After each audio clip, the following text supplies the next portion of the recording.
This episode of Sea is the New Land was produced for Port City Futures.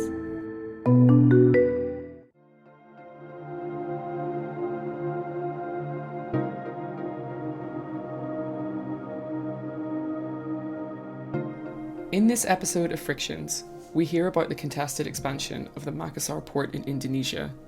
Fishing communities here are particularly alarmed, given that this expansion coincides with industrial sea sand mining, social injustices, and corporate irresponsibility. I'm in Kodingaring Island right now. Tomorrow we have to celebrate our struggle. A year community struggle in Kodingaring Island because 2019 of June, the community started to protest Boscalis dredging. This is a 1 year community struggle to survive, to protect the fishing ground area so that the community can still live in this island. Kodingarang is a tiny island facing Makassar, the provincial capital of South Sulawesi. Makassar was the centre of the Goa Sultanate, which lasted for 5 centuries and has long been an important trading port. In the 16th century, it was crucial for the takeover of Malacca by Portuguese merchants, and later passed under the Dutch East India Company. The port city remained under Dutch colonial rule from the 17th century until 1945. Its importance is not lost on national authorities today, who envision Makassar port as a new logistical hub, scheduling a 45-hectare expansion of reclaimed land from the sea. The related dredging and sand mining have affected traditional fishers in Kodingarang district, destroying their community's livelihood. Mohammed Alamin, head of advocacy at the Indonesian Forum for the Environment in South Sulawesi, or WALHI, says that sand mining has already reduced fish catch by 2/3. In June, I come to the island and speak together with the community and the fishermen.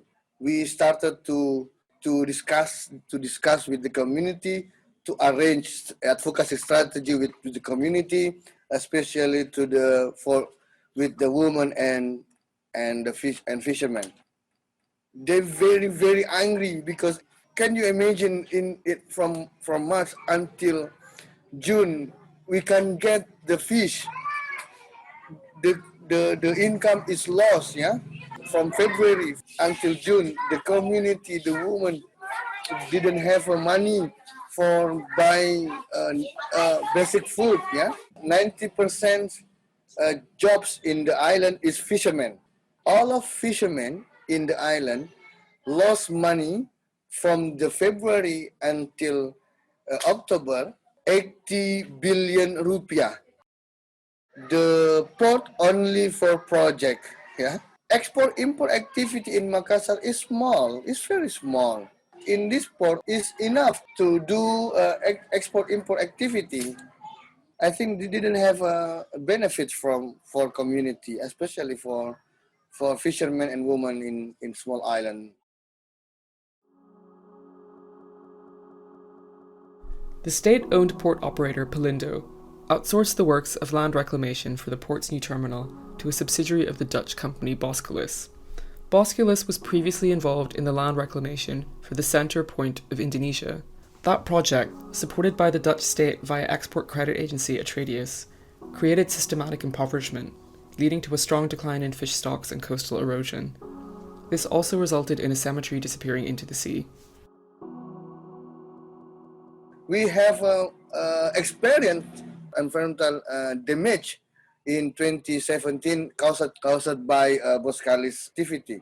So in 2017, we asked Boscalis to stop reclamation, and in 2018, we asked Boscalis to take responsibility regarding the community suffering, because we have a note that 6,000 fishermen lost income caused by this project. So after that, Boscalis didn't want to meet with us, didn't want to discuss with us. In 2019, we saw from website that Boscalis will come to Makassar for Makassar New Port. And that's why we asked Boscalis to communicate and to speak. Unfortunately, Boscalis didn't want to speak with us again in 2019. They ignore our invitation, our prediction. In February, they come to Makassar, started the seaside mining for building a Makassar new port. Kita tetap suarakan bersama Makassar tolak reklamasi. Makassar tolak reklamasi. Makassar tolak reklamasi. Makassar tolak reklamasi. When Boscalis returned to Makassar for the port terminal project, fishermen on 48 small boats staged a protest at sea, attempting to block its dredging vessel, the Queen of the Netherlands. 13 fishermen were arrested and others punished in other ways. We spoke with Mohammed Haidir, director of the legal foundation, Yilbi. Saat itu kemudian warga sudah mulai marah. So at that time in 2020, last year, some local fishermen, they are nearly losing their jobs because they cannot catch the fish, so they cannot earn money. So many of them become jobless. So and then they become angry, and then one day they doing like a demonstrations, and they went to the sea with their boats and trying to stop the PortCityFutures ship who brought the sand in the sea. And then it's end up the local fishermen getting criminalized. The reason is the company, they claim that they gave like a compensations, cash to one local people. His name is Mandrek. He's also a local fisherman. So one representative person gave the cash to Mandrek. And then Mandrek feel really offended because his dignity somehow hurt, because he thought that this is inappropriate. This is not the way how it's supposed to do. So he refused the money by ripping the money in front of the man. And because of that, he got criminalized. The reason is he broke the rules by ripping the money. That's the symbol of insulting the state dignity. And he got caught by the authorities, and then he didn't get any access to the legal aid. So this Mandrek case, actually it went viral in national media, and there's also self-initiative movement. So people trying to raise the fund to help them, because also some fishermen, their boats also broken because of the authority attack. Fortunately, this case, so right now is stopped there for now, but the terror is still ongoing. And LBH, the Legal Aid Foundations, since 2020 until this year, 2029, they are making paralegal training. So the local people who they only have like a really basic education, so they got training about the laws, and also they would be capable to advocate themselves. Locals consider the activity of Boscalis opaque. The port expansion project and the residential development have faced irregularities in environmental impact assessments, and both did not engage in any proper community consultation. Walhi, together with Dutch environmental and human rights organisation, both ends, have filed a court case against Boscalis. Yeah, we filed a court case against Boscalis here in the Netherlands because after many times that we asked for basic information on human rights and environmental impact assessments, for example, and legal documents that they have to do to study the impact. Boscalis was reluctant to share these files, and it was also not possible for our partners in Indonesia to get the most recent files. Niels Hazekamp specialises in policy advice, export credit insurance and infrastructure for his work at both ends. Yeah, that was already in 2016 when we learned that the Dutch Export Credit Agency was looking into a project by Boscalis in Makassar. It was the Center Point of Indonesia project. This project is a very large-scale reclamation and sand mining project. The Dutch government was thinking about to insure Boskalis. In that legal action, we basically asked the same question: can you please provide us with the social and environmental studies that you must do for such a project? Based on the experience that we had, based on testimonies from many local people, based on research that we had been doing for also the Center Point of Indonesia project before, and the conclusion, the result of the lawsuit, of the legal action, was that the judge ruled that Bovens was inadmissible. So that means that Bovens, according to the judge, was not the right party to file the complaint. Because it's a subsidiary of Boskalis doing the actual work in Makassar. Boskalis, based in the Netherlands, is actually the mother company 8 layers up. So the judge ruled that Bovens is not the right party, and we didn't at all get to the point of the legal action itself. So that was quite frustrating. It's clear that Boskalis' strategy in this case was to say, we as Boskalis here in the Netherlands are not directly responsible for what our subsidiaries do. It's too far away. What we see here is that the sand mining resulted in impacts for the poorer communities, and the fishermen in their protest called Boskalis the new colonialist. And I think that shows that it's colonialism in a different way. It's about extractivism in a way that benefits the rich north, because Boskalis is paying its taxes here in the Netherlands. It's employing Dutch people. The victims are here the Indonesian fisher folk, and it's done under the sort of supervision of the Indonesian state. It's frustrating to see that land grabbing and sand grabbing, as you can call it, is taking place in a context where the Dutch already have so much to apologize for.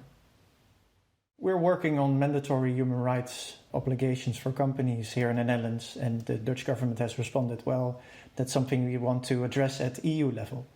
So now they're working at EU level on this sort of mandatory human rights processes. That needs to be worked out further. What we notice is a very strong opposition from lobby organizations.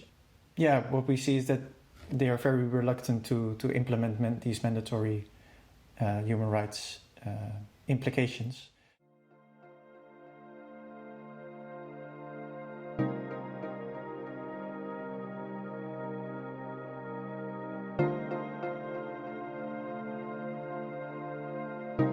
The expansion of logistics infrastructure and sand mining is changing coastal environments at breakneck speed. In a system of material maritime interdependencies, the intensification of production for some generates scarcity for others, sparking potential conflicts. This turns social justice into a crucial aspect to be considered when thinking about sea transformations and maritime infrastructure. When we alter the relationships between space and time at sea, other relationships change too. Tita Selina and Erwin Ahmet are an artist duo based in Jakarta. Their recent work focuses on coastlines and oceanic thinking. Recently, I'm observing through algorithm. If I'm looking on Instagram or even like in social media and using the hashtag of archipelagos or islands or sea, that suddenly we bombarded with a lot of beautiful of paradise imagination about how we see the sea or we have imagined the sea. But if we're looking much more deeper through the Google satellite or Google Earth, that sea and especially the island it's not really beautiful as we thought. Especially in Indonesian archipelago, that there is a lot of massive exploitation through the small islands, like the mining. And even like we can see clearly how huge, massive of ship sucking the sand near the Bangka Island, for example. So, but I think to come out with this problematic question, which is we are have the like an collective identity as a maritime country, but in the reality we getting more far away with the nation of the sea. Sea it's often romanticized as to different kind of purpose. In the reality, in almost everyday life, people, not only from the rich people to poor people, they exploit the sea severely. So, for example, in the case of the north coastal line of Jakarta, the government now getting harder and harder to catch a small fish. So they have to stay awake one night just to get more and more fish. But in the reality, it's not really productive effort because most of them they got plastic waste than fish. So, but the mentality to get more fish, it's there, and it's very strong in our mind. People in archipelagos really the civilization and the process is come from the sea.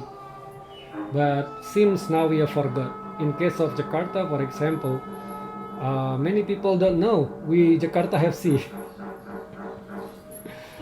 And I have to admit, there is no public sea in Jakarta. We have to pay for such a lot of money just only to see to the beach. And this kind of separation, it's not only happen in one period, but it's a long period how our mentality change, and also deep in our collective mind as a nation. I think we severely infected not only by COVID, but I think the most dangerous part is the colonialized mind. Colonialism is always it's gone, but not really gone. I'm afraid we are now colonized our archipelagos. Maybe this is a very intriguing point for us to work really with the sea, because for us, sea is a creature. It's like a huge, massive creature that we have to respect. But if I walk in the coast in Jakarta, it looks like our planet is dying. So, and again, if we're talking about the reality to people, today's society, they ignore reality. They like a conspiracy theory, and they like they already infected by the polarization of politics. And since nation is always grow with and always depend the position with propaganda and another propaganda and another propaganda. So inside the core of ideology is empty, and this impact the mindset of people.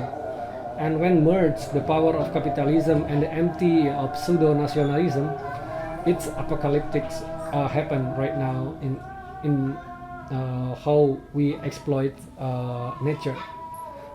That's maybe from I easily angry if talking about this, but I don't know from Tita perspective, maybe a bit different. I don't know. I think we have similar perspective toward this.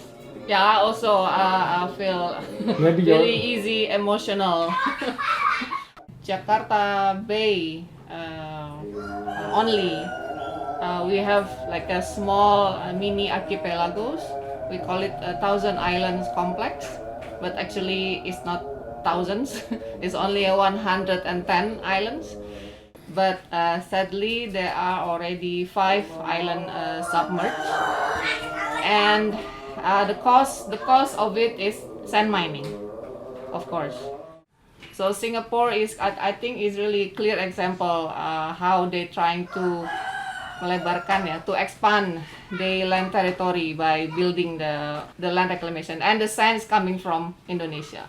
For almost 30 years. Yeah. Yeah, but the ironic things we also witness a newborn island. But this is like a man-made island.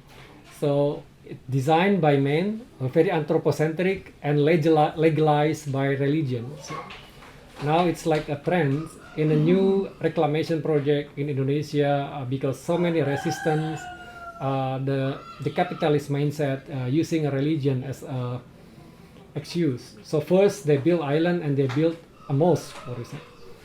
And in Jakarta, since the resistance is very strong, they build a new reclamation, and then at the same time they're planning to create a museum for the prophet. So this mix kind of capitalism and economization of religion, it's for us as an artist, it's amazing, but as a human, it's terrible.